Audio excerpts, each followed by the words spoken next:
বিসমিল্লাহির রহমানির রহিম। সংযুক্ত আরব আমিরাত প্রবাসী বাংলাদেশি ভাই ও বোনেরা, আসসালামু আলাইকুম।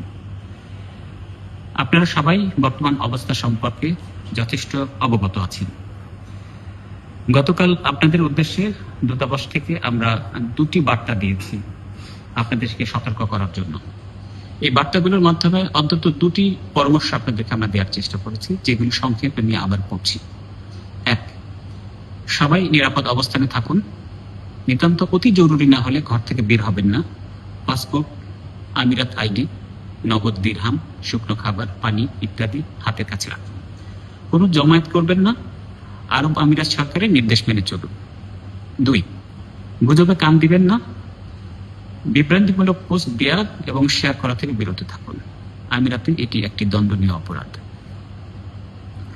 আমাদের দূতাবাস আগামীকাল সোমবার খোলা থাকবে।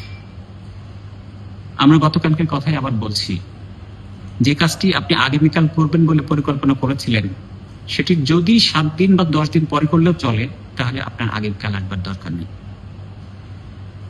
যদি এমন জরুরি হয় যে সেটা আপনার আগামীকালকেই করতে হবে, কেবলমাত্র সেক্ষেত্রে আসুন, আমাদেরকে আপনারা দূতাবাসে পাবেন। প্রিয় ভাই ও বোনেরা, সাহস হারাবেন না। আপনাদের যে কোনো প্রয়োজনে আমাদের সাথে যোগাযোগ করুন। বাংলাদেশ সরকার এবং দূতাবাস ও কনসুলেটের সকল সদস্য আপনাদের পাশে আছে।